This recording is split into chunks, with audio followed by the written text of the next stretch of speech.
সরস্বতী পুজো কেটে গেছে, কিন্তু স্মৃতিগুলো তো রয়ে গেছে ফোনের ক্যামেরায়, ফোনের গ্যালারিতে। তাহলে সেগুলোকে কি করব? সেগুলোকে অবশ্যই তোমাদের সামনে তুলে ধরবো একটু একটু করে আমার মিনি ব্লগের মধ্যে দিয়ে। চা দিয়ে সকালটা আমার শুরু হয়ে গিয়েছিল, কারণ চা প্রিয় মানুষ আমি।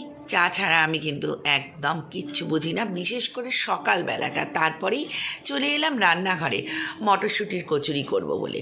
পুরটাকে রেডি করে নিলাম। আর তোমাদেরকে যে একটা কথা বলছি, মটরশুঁটির পুর রেডি করতে গেলে ভাজা মশলাটা তোমরা দিও না। আমার যেন মনে হয় মটরশুঁটির গন্ধটাই নষ্ট হয়ে যায়। তাই এক কুচি আদা, একটা কাঁচা লঙ্কা যুক্ত করে আমি কিন্তু নুন মিষ্টি সমানভাবে দিয়ে মটরশুঁটির পুরটাকে কিন্তু শুকনো শুকনো করে নিয়েছিলাম। তোমরা কে কে ভালোবাসো মটরশুঁটির কচুরি খেতে? অবশ্যই কমেন্টস করে জানিও। আমি কিন্তু ভীষণ ভালোবাসি। একসাথে বেশ অনেকটা পুর যদি তোমরা রেডি করে রাখো, মাঝে মাঝেই নামিয়ে কিন্তু এরকম পুর ভরে লুচি খেতে পারো। একদিকে করে নিলাম আলু সোয়াবিন মটরশুঁটি দিয়ে তরকারি, পুর ভরে আরেকদিকে কচুরিগুলো ভাজতে শুরু করে দিলাম। ফুলকো ফুলকো কচুরি, ওহ দুর্দান্ত খেতে। আবারও আমার জিভে জল চলে এলো, কিন্তু কি করব, এটা তো ছিল স্মৃতির বটে, তাই না? সেটাকে তো আর এখন কিছু করা যাবে না। এখন করতে গেলে আবার বানিয়ে খেতে হবে। তা যাই হোক, এইভাবেই কিন্তু মটরশুঁটির কচুরিগুলোকে সুন্দর করে একটা একটা করে পুর ভরে তারপর আমি বেলে নিয়েছিলাম। একটু আলতো হাতে বেলো, দেখো আমার কিন্তু ভাজতে গিয়ে একটুকু পুর বেরোচ্ছে না। আর পুরটা বেরিয়ে গেলে অবশ্যই তেলটা কিন্তু ভীষণভাবে নষ্ট হয়ে যায়। এইভাবে রেডি করে নিলাম একটা একটা করে মটরশুঁটির কচুরি ভেজে ভেজে।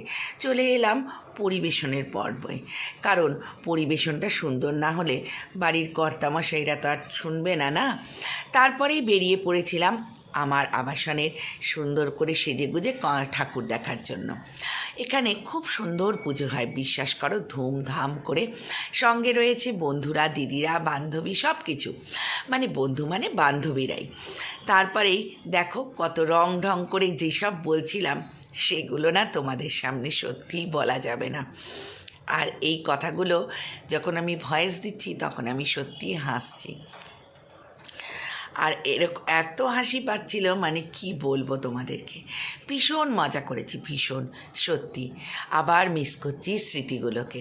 তারপরে খাবারের পর্ব, দেখো খাবার নিয়েও চলে এলাম। দুর্দান্ত লাগে, ভীষণ মজা করি। আর বাড়ি আসতে আসতেও অনেকটা দেরি হয়ে যায়। সবার সাথে গল্প, সেলফি, এমনি সবার সাথে ফটো তোলা, সব মিলিয়ে অসাধারণ। তারপরে আরেকটা মণ্ডপে গেলাম, সেখানেও দেখছি ঠাকুরমশাই পুজো করছেন। মায়ের মুখগুলো না আজকাল এত সুন্দর হয়, হয়তো আগেও হতো, কিন্তু একটু অন্য রকম।